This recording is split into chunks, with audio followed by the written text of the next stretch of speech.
Hi, welcome back to the basement. I'm Steve Lewis. When we last left our old friends the Beach Boys, their recording career had picked up some much needed momentum based on the success of the 15 Big Ones album in the summer of 1976. The promotion claimed that Brian was back, and to some extent it was true. However, Brian really was not writing songs at that time. Half of the tracks on 15 Big Ones were oldies, and the originals were mainly songs that had been around for a number of years. That began to change in the fall of 1976. Urged, or even forced, by his doctor, Gene Landy, Brian was sitting down and writing songs. Now, it may have been forced at first, but it seems that Brian pretty quickly found inspiration in this and began to turn out a lot of material. He began to kick around different album ideas in his head, apparently. He came up with the concept of calling the next album Brian Loves You, making it more of a solo album. He talked about something called the New Album, which some people say might be more of a description than a title. And later on, he talked about an album called Adult Child. And he was writing songs for all these different projects, really turning out material. For the first time in about 10 years, really since the Smile period, there was a surplus of Brian Wilson originals. Over the next several months, Brian wrote and recorded such tracks as Lines, It's Trying to Say, also known as Baseball, My Diane, That Special Feeling, Lazy Lizzie. He did 4 tracks with orchestration by Dick Reynolds, who had orchestrated the 4 Freshmen albums and also the Beach Boys' Christmas album in 1964. Those tracks being It's Over Now, Still I Dream of It, Life is for the Living, and a cover of the old standard Deep Purple. He used the backing track for an unfinished 1965 track called Sandy, which he finished as Sherry, She Needs Me. He re-recorded In the Back of My Mind from Beach Boys Today with some slightly new lyrics. He did a cover of the Righteous Brothers' You've Lost That Love and Feeling. Many more. It's not a comprehensive list. He recorded many, many tracks during this period. I'm sure there are things that he recorded that we aren't even aware of at this point. First time we actually got to hear much of that material was on this mid-80s bootleg Adult Child. And surprisingly, very little of it has been released even today. In the early 90s, we got Still I Dream of It and It's Over Now, 2 of the Dick Reynolds orchestrated tracks on the box set Good Vibrations, 30 Years of the Beach Boys. Sherry, She Needs Me and the cover of You've Lost That Love and Feeling appeared as bonus tracks on the Made in California box set in 2013, and the rewrite of In the Back of My Mind appeared as a bonus track in Japan only on Brian Wilson's album No Peer Pressure in 2016. That's really a shame because it's a very cool recording. The rewrite is cool.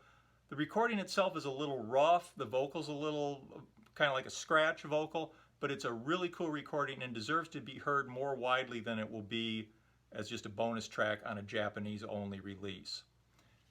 I'm surprised that there haven't been more releases, and let me know if I'm missing something here, because as I started to look at this, I couldn't believe that that is all the bonus tracks that have been officially released from the Beach Boys' Love You period. Anyway, inevitably, a lot of tracks fell by the wayside, and a lot of the concepts changed. The Dick Reynolds orchestrated tracks were scrapped at the time, though Still I Dream of It and It's Over Now in particular are really, really beautiful tracks. They were apparently offered to Frank Sinatra, who unsurprisingly never responded.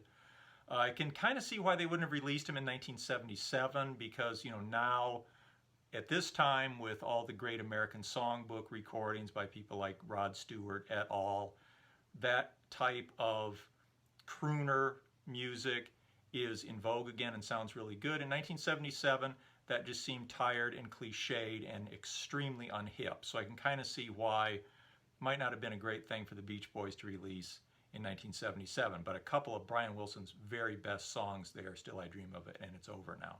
What we did get in April of 1977 finally was the Beach Boys' Love You album. 14 tracks written by Brian Wilson. This is, I believe, the most new Brian Wilson material ever released on an album. Even Pet Sounds was 13 tracks, and one of those was Sloop John B., which of course is a cover of a folk song. So what did we get with Beach Boys' Love You? Well, what we got was one of the strangest, most unique albums in the entire Beach Boy canon. In fact, one of the strangest albums ever made. It's what we might 10 years later have called outsider art. It's very personal, very unusual. It's certainly the most Brian Wilson-esque of any of the Beach Boys albums, including Pet Sounds. And it's largely a solo work with some help from the other guys, particularly Carl and Dennis. The overriding musical motif is the Moog synthesizer played by Brian. The tracks seem very rough, almost like demos. In fact, Mo Austin, the head of Warner Brothers Records, said that the album was too rough and needed polishing. I guess insights like that are why Mo Austin was pulling down the big money. The album begins with Let Us Go On This Way, a co-write between Brian Wilson and Mike Love. Brian said that he wanted a rocker to open the album. And while nobody's going to mistake this for Brown Sugar or the Immigrant Song, it's up-tempo and breezy. Carl really tries to put some bite into his vocals on the verses, but he doesn't really have a whole lot to sink his teeth into. But it's a breezy, upbeat opener. This and the track that follow it, Roller Skating Child, are written from a teenager's point of view, kind of like Chuck Berry often used to do. Brian's writing from the perspective of somebody younger than himself, with lyrics like, going to school isn't my fondest desire, but sitting next to you sets my heart on fire. You can see that he's writing from the perspective of a teenager. You can also see the kind of rhymes we get here often. The lyrics tend to fall into two categories. Really careless rhymes that are like the first thing that would come into somebody's head, or really unusual, bizarre lines that have never appeared in a song before or since.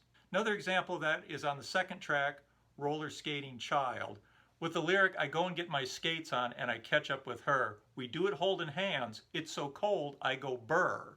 Which makes you wonder, is he roller skating or ice skating? Or is he going burr for some other reason? Or is he just going burr because it was the first thing he thought of that rhymed with her? Who knows? The third track, Mona, also has the same kind of careless rhymes, nice lead vocal from Dennis Wilson, and includes the kind of reference to Phil Spector that you would only get from Brian Wilson. The fourth track is one of my favorites. It's a very strange track called Johnny Carson, and I can't believe that this made the cut. This sounds like it would have been one of the outtakes and that they would have put something else in its place. But I'm glad it's there. It's a cool song. When I first heard it, I thought possibly it was some kind of a veiled insult because it's so fawning and over the top in its praise of Johnny Carson, the late night talk show host, that it seems phony. Also, the way Mike Love sings the line, he speaks in such a manly tone, he kind of camps it up. I thought maybe there was some insult there. I think maybe Mike was just uncomfortable with singing that line, so he camped it up a little bit. I think it's very straightforward. Brian wanted to write a song about Johnny Carson. That's what he said, and that's what he did. It's a cool song, though, and I actually like the melody quite a bit. Next up, we get an older song, Good Time, which had been tried out during the Sunflower period and rejected. Brian had rewritten the lyrics to be from a woman's point of view and used it on the Spring album in 1971. The lyrics are again kind of a rewrite here. I think maybe some of the backing track is from that 1970 period, not really sure about that. The next track, Honkin' Down the Highway, features a lead vocal from Alan Jardine and was released as the single from the album. Now I really cannot understand where they thought this single was going to get played. It's too quirky for AM radio, even as weird as AM radio was in those days. And it's too quirky for FM radio. I really cannot imagine a DJ on FM coming on and going, and now another commercial-free 30 minutes featuring Won't Get Fooled Again, Cashmere, Welcome to the Machine and Honkin' Down the Highway. I don't know where they thought this was going to get played. Not surprisingly, it failed to chart. But it's a cool little song. I like it in the context of the album. Why it was released as a single, though, is a mystery to me. And speaking of musical mysteries, the final track on side one is a short snippet called Ding Dang, which had been around for several years since 1973, 1974. Brian was apparently obsessed with this little boogie-woogie ditty and played it over and over again.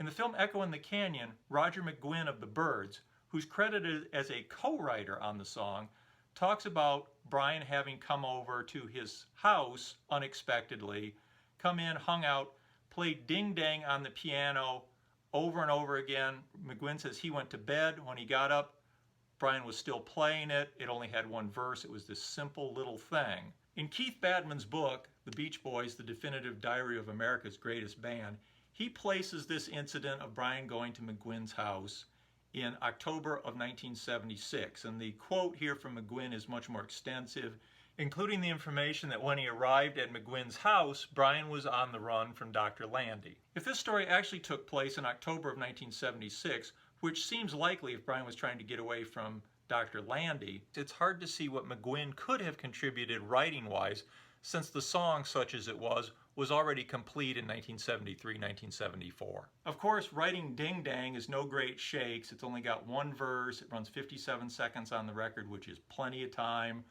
It's the kind of thing that Brian Wilson or Roger McGuinn or 1,000 other people could have written in their sleep. But it is odd that he's credited as a writer on this if he didn't hear it until 1976. Side 2 of Beach Boys Love You begins with an interesting little song called Solar System, which, depending on what you read, was either written by Brian while driving his daughters to school or written while he was attending a Saturday morning astronomy class at UCLA. Again, the rhymes are silly. You literally get moon and June rhymed, which is not as bad as when he rhymes C-S-E-A with C-S-E-E and turning it into a 3-syllable word, C-E-E, doesn't make it work any better. But it doesn't matter. It's a fun little song. It's a kind of quirky little song that makes Beach Boys Love You what it is. The next song on the album, The Night Was So Young, is probably my favorite track on the album. And if you were going to play one track to initiate somebody to listening to Beach Boys Love You, The Night Was So Young is probably the track you should choose. It's the least quirky of the songs. Beautiful melody, beautiful vocals. This album has always reminded me more than any other Beach Boys album of late nights. Now, that may be just that I started to hear it at a time when I was beginning to prowl around with my friends after dark and we'd play it on the cassette deck while we were driving around. But I think there is sort of a nighttime theme here. With this track, elements of night like Johnny Carson, Solar System, the Moog sort of chirps like crickets in the background. Even the colors, these purples are sort of nighttime hues on the cover, make this an album that sounds to me like late night. Part of the lyrics of The Night Was So Young is, it's 3 o'clock, I go to my sink, I pour some milk, and I start to drink. And you know he's not talking about 3 o'clock in the afternoon. It's a sort of everyday detail that only Brian Wilson would include in a lyric, starting back with Wild Honey and certainly songs like Busy Doing Nothing. Brian has this really interesting way of talking about really mundane experiences in the lyric that I find really charming and really intriguing. Happens here again in The Night Was So Young. The next track, I'll Bet He's Nice. Beautiful song, beautiful melody. Song about insecurity in a relationship, a favorite Brian Wilson theme. Following that, you get a rare duet between Brian and his wife Marilyn as sort of a Sonny and Cher type thing on the track Let's Put Our Hearts Together. Nice song, simplistic, charming, a pleasant, somewhat slight track. The next track is called I Want to Pick You Up, and it's probably the weirdest thing on the album. Got a lead vocal by Dennis Wilson, and it's about treating a woman like a baby, which is a little bit creepy. Coming from Brian Wilson, you just kind of think, well, you know, that's Brian. He doesn't mean anything by it. Sounds a little creepier sung by Dennis somehow, but I tend to sort of shrug it off and go, it's Brian being Brian. I particularly like the next track, Airplane. It's very relatable to be in that situation where you're in a plane and all you want to be is on the ground with the people that you care about. I think we've all been there just wishing, you know, in those moments where you're coming in for a landing, just wishing it was over, wishing you were out of that plane and with the people that you love. It's got a beautiful melody, includes the kind of lyrical detail that only Brian Wilson would include. I really love Airplane. There's a tag at the end. Once again, they go into a sort of a ding-dang, shortening bread kind of boogie-woogie thing at the end that seems unnecessary to me. but I really like Airplane. It's one of my favorite tracks on the album. The final track on the album is Love is a Woman, which Brian had premiered on Saturday Night Live the prior fall. It's a beautiful melody. The lyrics, however, to praise women as a group was kind of dated already in 1977, and I'm afraid the intervening years have done nothing to improve the impact of the lyrics.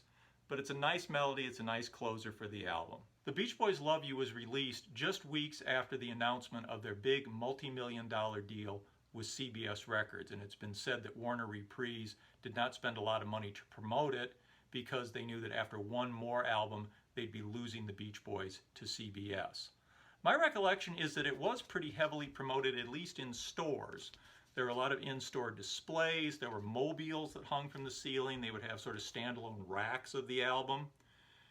It didn't sell very well. Understandably, people didn't know what to make of this as a Beach Boys album. It was very strange and very unlike what anybody expected from the Beach Boys.